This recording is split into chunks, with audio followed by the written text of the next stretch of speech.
이 말씀을 그 행하신 말씀을 이제 이렇게 나누시고 또 그리고 기적을 행하실 때 많은 사람들이 주님의 말씀을 듣고 회개하고 돌아오기를 원하셨거든요. 근데 그 중에 특히 주님께서 행하신 많은 기적 가운데 거의 70% 이상이 갈릴리 해변 지역을 다니면서 행하신 것입니다. 그래서 그 대표적인 이제 지역이 오늘 베세다하고 가버나움이거든요. 물론 이제 베세다 바로 옆에 또 고라신이 있습니다만 이런 지역에 다니면서 주님이 이적을 행하시고 또 회개하고 돌아오기를 이렇게 선포하셨는데 그들이 회개하고 돌아오지를 않았습니다. 그래서 예수님께서 그 고을들에 대해서 그 지명을 말씀하시면서 책망하시는 내용이 오늘 전반부에 기록이 되어 있습니다. 그래서 11장 20절에 보니까 예수께서 권능을 가장 많이 행하신 고을들이 회개하지 아니하므로 그때에 책망하시되 이렇게 말씀합니다.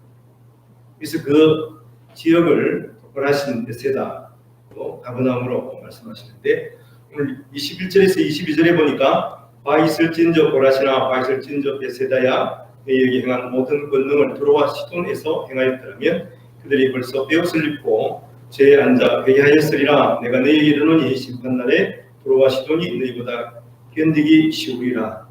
예수님께서 서두로 하신 말씀이 아니죠. 그만큼 우리에게 있어서 이 회개가 중요하다. 그 당시에도 마찬가지예요. 좋은 일을 또 행하고 나라를 위해서 싸우고 이런 것을 큰 일로 알고 이런 것을 율법을 잘 지키는 걸로 알았지만 예수님께서 가장 심각하게 보시는 것은 회개하지 않는 사람이에요. 그래서 특별히 오늘 이 본문에서 이 주님이 행하신 권능을 두로와 시돈에서 행하였더라면 그렇게 말씀하시죠.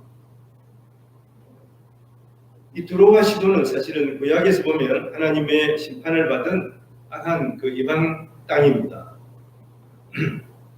그래서 에스겔 28장 2절에 보니까 인자야 너는 두로 왕에게 이르기를 주 여호와께서 이같이 말씀하시되 이 마음이 교만하여 말하기를 나는 신이라.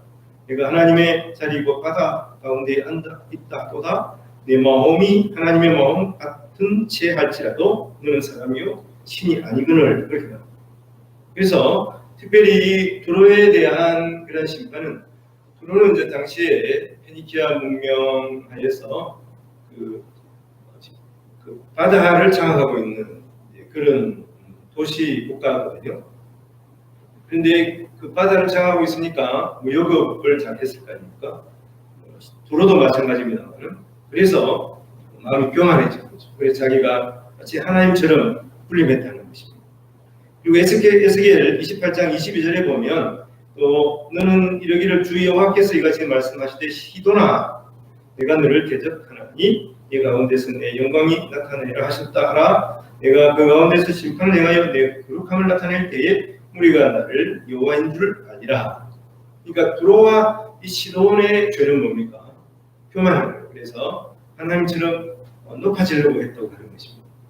그래서 결국은 하나님의 심판으로 망하는 것이 두로와 시돈인데 지금 이렇게 두로와 시돈은 하나님의 심판을 기다리고 있는 거죠. 당시 하나님의 백성이라고 하는 유대인들은 두로와 시돈을 볼 때 마치 지옥같이 음부와 같이 그렇게 봤습니다. 이미 망한 그 소돔과 고모라처럼 여긴 것이죠. 그래서 그 다음 말씀에 보면 예수님이 23절 24절에 가버나움아 네가 하늘에까지 높아지겠느냐 이렇게 또 가버나움을 언급하십니다. 그러면서 음부에까지 낮아지리라. 내게 행한 모든 권능을 소돔에서 행하였더라면 그것이 오늘까지 있었으리라. 내가 너에게 이르노니 심판날에 소돔 땅이 너보다 견디기 쉬우리라 하시니라. 그러니까 소돔은 이미 이제 유황불로 망한 고물이잖아요. 이 소돔을 말씀하시면서 이 가버나움이 회개하지 않는 것에 대한 이러한 증거를 소돔보다 더 강력하게 하실 것을 말씀합니다. 여러분 소돔의 죄는 엄청나죠. 특별히 음란한 죄를 그러한 것들이 아닙니까? 그런데 그 죄보다 더 무서운 죄가 무엇입니까? 회개하지 않는 죄라 예수님께서 이렇게 말씀하시는 거예요. 그만큼 그 당시에 하나님께서 행하시는 이러한 기적, 이런 것들을 보고 또 주님께서 말씀하시는 것을 듣고도 반응하지 않고 또 그 복음을 거부한, 그래서 회개하지 아니하는 그 주님이 주로 행하시던 그곳에서 주님께서 이런 책망을 하고 계시다는 것입니다. 그런 상황에서 우리가 한번 생각해 보면 주님께서 직접 그런 사역을 하셨는데도 불구하고 회개하지 않는 그 고을들 어떻습니까? 주님께서 얼마나 놀라운 표적들을 그곳에서 행하였습니까? 베세다에서 예수님께서는 소경을 고치셨습니다. 그리고 특히 오병이의 역사를 베세다 들녘에서 예수님께서 행하셨거든요. 그리고 가버나움에서는 왕의 신하의 아들을 고쳐주셨어요. 주님께서 그 왕의 신하가 와서 주님 말씀하시면 내 신하가 낫겠나이다. 그 말씀으로 멀리 있는 사람을 고쳐주신 것이고, 그리고 또 귀신 들린 자를 고쳐주셨습니다. 마가복음 1장 21절 보면 그들이 가버나움에 들어가니라. 예수께서 안식일에 예당에 들어가 가르치시니 예수께서 부르짖어 이르시되 잠잠하고 그 사람에게서 나오라. 주님께서 그렇게 명령하시자 이 귀신이 그 사람에게서 나왔습니다. 그리고 우리가 잘 아는 중풍병자를 가버나움에서 고쳐주셨어요. 마태복음 9장 1절 2절에 보면 베오르사 건너가 온 동네에 이르시니 온 동네가 가버나움, 예수님께서 주로 활동하시는 곳이고, 그리고 베드로의 그 집이 있는 곳이 지금도 가버나움에 가면은 마치 배처럼 생긴 그 집을 이렇게 지어놓고 그 베드로와 그 장모가 살았던 곳이다 이렇게 하는 거. 이제 베드로 교회죠. 이렇게 있는 것을 볼 수가 있습니다. 온 동네에 이르시니 침상이 없는 중풍병자를 사람들이 데리고 오거늘 예수께서 그들의 믿음을 보시고 중풍병자가 이르시되 작은 자야 하시마라 네 주의 사함을 받았느니라. 주님께서 그 죄도 사해 주시고 또 그 중풍병자를 네 침상을 가지고 들어가라 이렇게 말씀하셨잖아요. 이 놀라운 표적들을 행하신 것입니다. 그런데 이 베세다 고라신 가버나움 사람들은 마음을 완악하게 하여 회개하지 않았다. 너무나 이상하지 않습니까? 그런 기적을 보면서 자신을 돌아보면서 회개해야 할 것 같지만 사람들은 회개하지 않았어요. 우리는 어떻습니까? 우리도 크신 하나님의 은혜를 덧입은 사람들이에요. 하나님의 은혜를 입었으면서도 회개하지 않으면 하나님의 중한 심판을 피할 수 없다고 하는 것입니다. 누가복음 12장 48절에 보면 알지 못하고 맞을 일을 행한 종은 적게 맞으리라. 무릇 많이 받은 자에게는 많이 요구할 것이요 많이 맡은 자에게는 많이 달라 할 것이니라. 알지 못하고 맞을 만한 일을 행한 사람에게는 그걸 참작을 하잖아요. 모르고 그랬으니까. 근데 우리는 주님을 잘 섬기하는 줄 알면서도, 그리고 주님께서 말씀하신 대로 행해야 되는 걸 알면서도 행하지 않아요. 특별히 회개해야 될 것이 많은데도 불구하고 회개하지 않는 그러한 죄를 범하고 있지 않는다는 것입니다. 많은 은혜를 경험하고도 또 중한 책임이 있는 줄 알면서도 하나님께로부터 크신 은사를 받은 것을 깨달으면서도 회개하지 아니하고 또 같은 사명을 감당하지 않는다면 어떻습니까?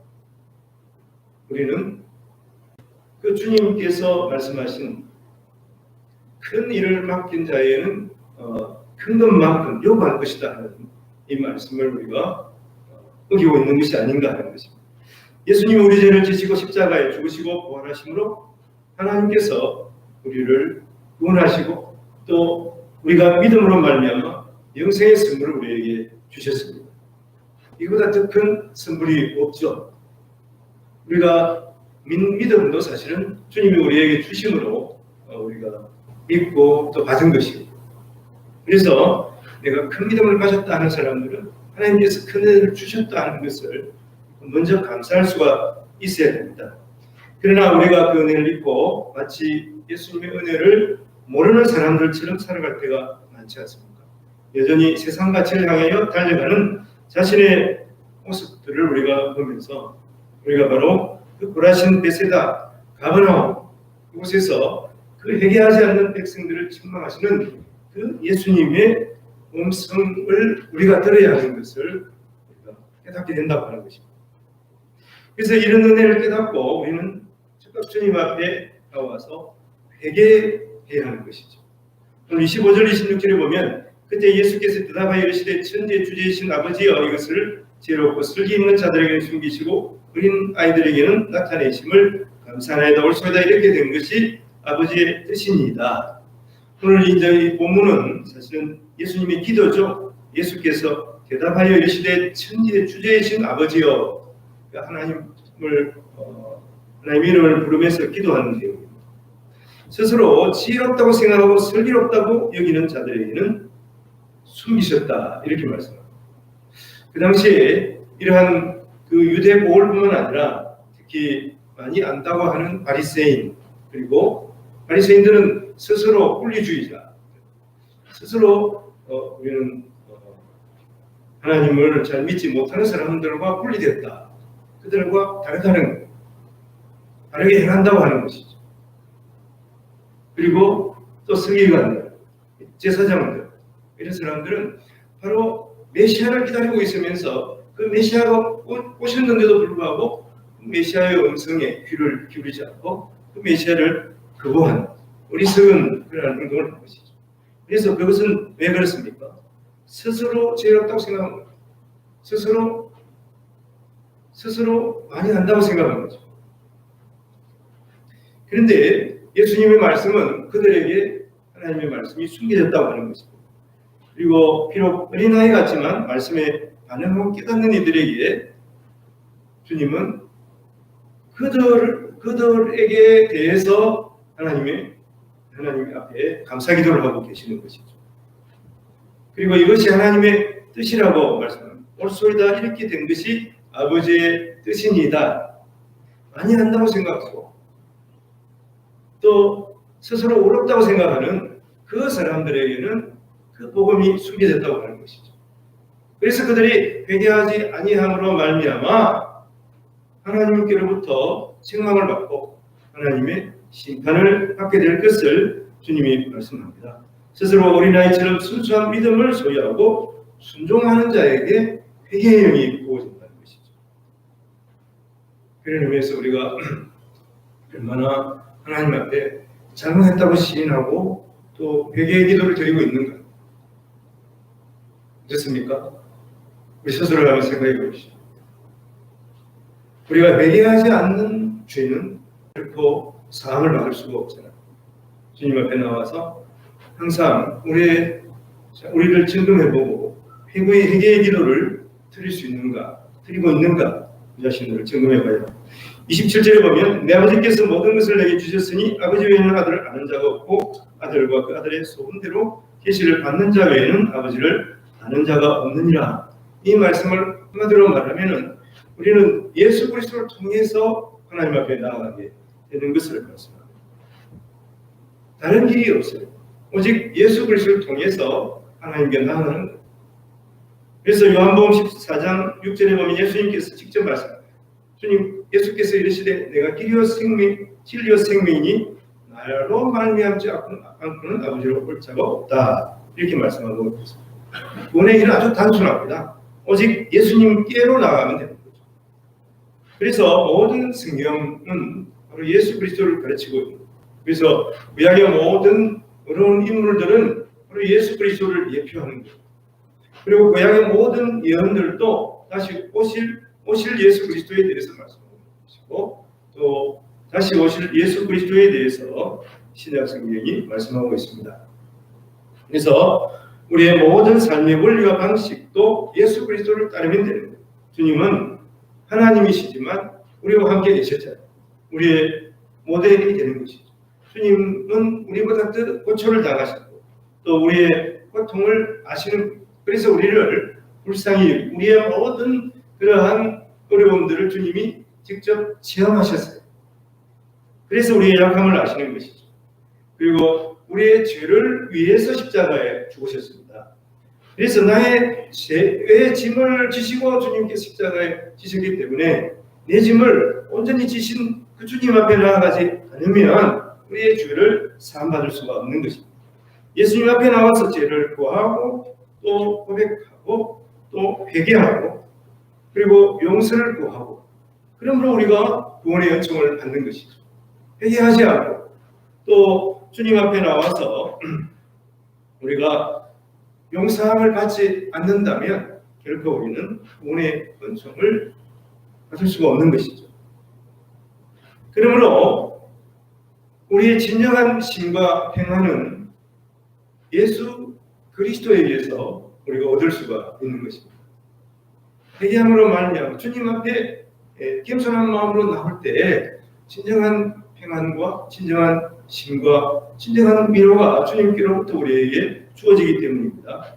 오늘 28절 말씀에 수고하고 무거운 짐진 자들아 다 내게로 오라 내가 너희를 쉬게 하리라 이렇게 말씀합니다. 모든 사람은 죄로 인해서 죽음에 이르게 되는 것이죠. 죽을 수밖에 없는 존재. 그러므로 우리의 삶은 공부하고 또 힘들 수밖에 없는 것입니다. 왜냐하면 우리는 죄로 인해서 우리의 죽어야 하는 그런 존재이기 때문에 그렇습니다. 그런데 우리의 사는 방법은 오직 예수 그리스도이시고 그러므로 예수 그리스도 안에서 우리는 참된 안식을 구할 수가 있는 것입니다. 29절에 보니까 나는 마음이 온유하고 겸손하니 나의 멍에를 메고 내게 배우라 그리하면 너희 마음이 쉼을 얻으리니 주님의 멍에를 메라고 합니다. 근데 주님의 멍에를 메는데 쉼을 얻는다 이렇게 말하지 않습니다. 이것은 좀 아이러니하다고 볼 수가 있죠. 이 말은 우리를 위해 주님이 지신 멍에를 통해서 배우라고 하는 것이죠. 주님이 우리의 멍에를 메시고 우리의 멍에를 메시고 주님께서 골고다의 길을 가셨거든요. 주님은 그 골고다의 길이 결코 쉬운 길이 아니잖아요. 근데 주님이 우리를 대신해서 멍에를 메셨기 때문에 바로 우리의 죄의 멍에를 주님이 대신 메셨는데 그것이 가벼우신 이유는 무엇이겠습니까?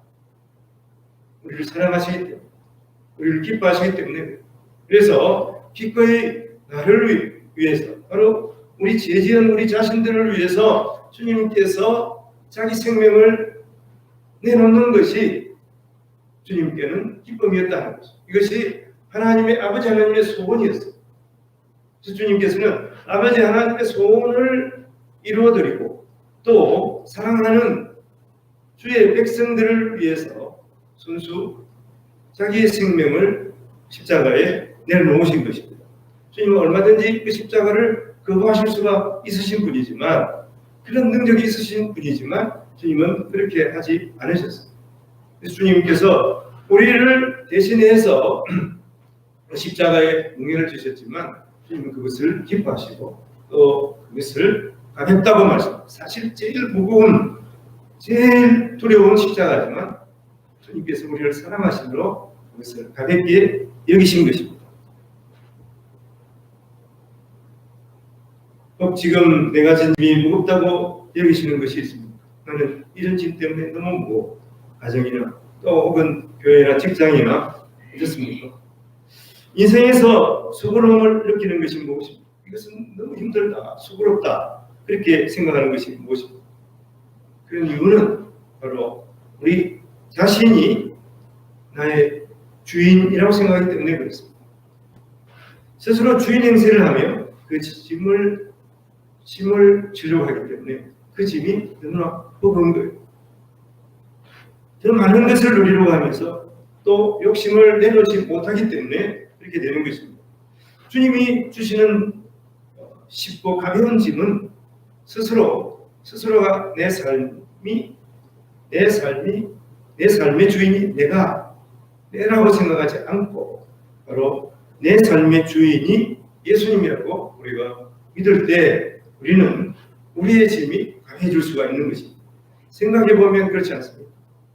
이 세상에 내 것이 어디 있습니까?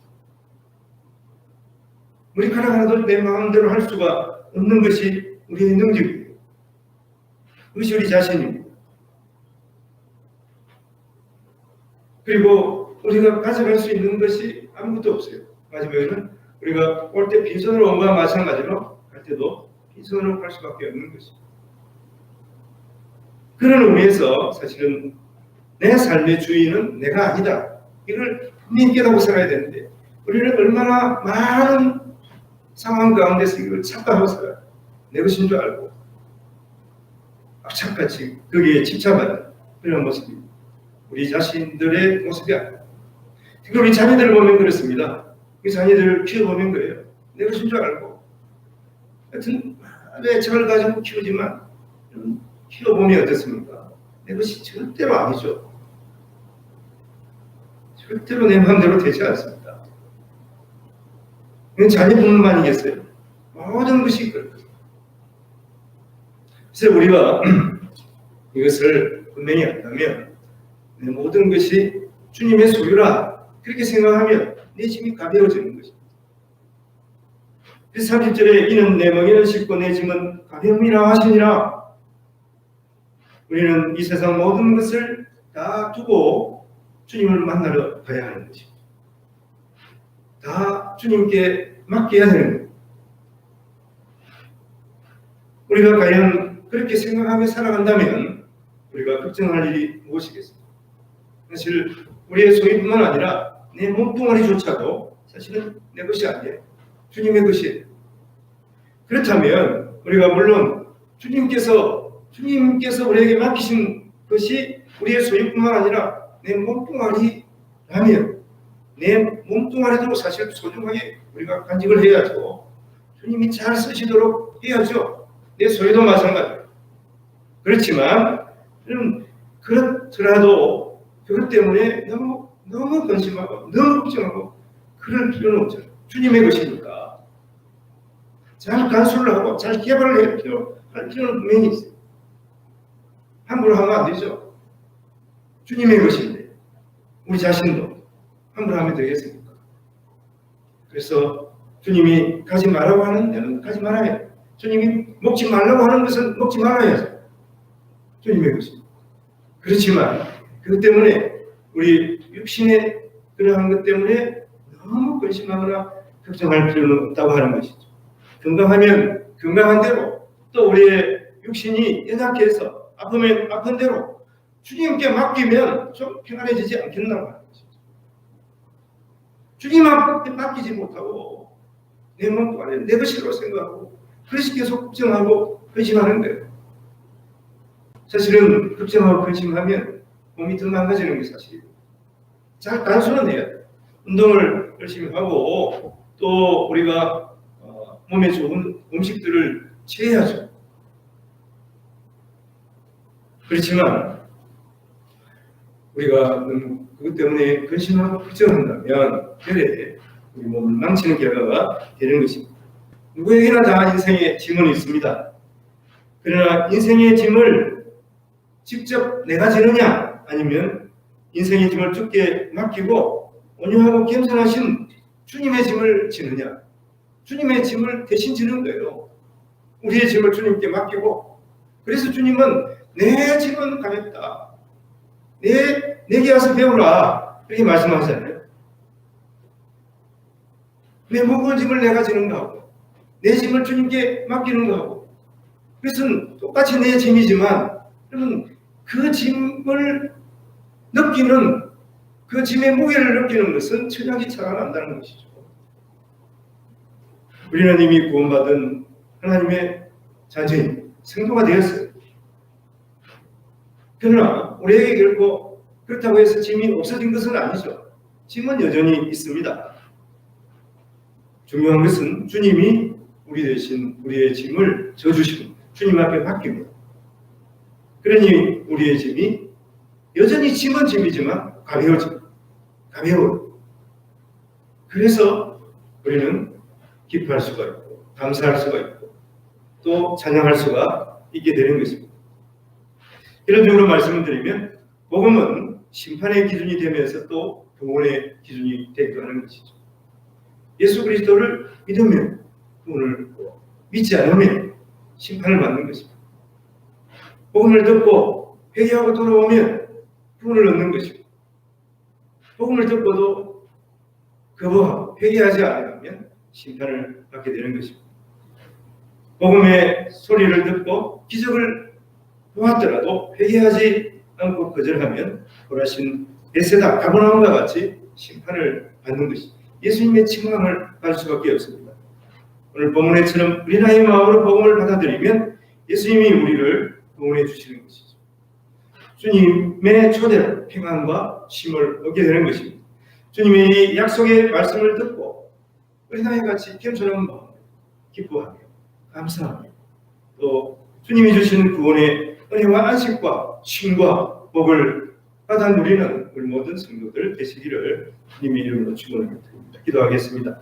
사랑하는 하나님 아버지, 예수님께서 행하신 수많은 권능을 경험하고도 회개하지 않고 깜빡한 그러한 복을들은 주님께서 책망하십니다. 실망하셨습니다. 우리가 주님의 행하시는 기적을 보는 것보다 사실은 더 중요한 것은 우리 마음 중심에 진정 주님의 말씀을 듣고 회개하고 또 주님께로 돌이키는 것이 아니겠습니까?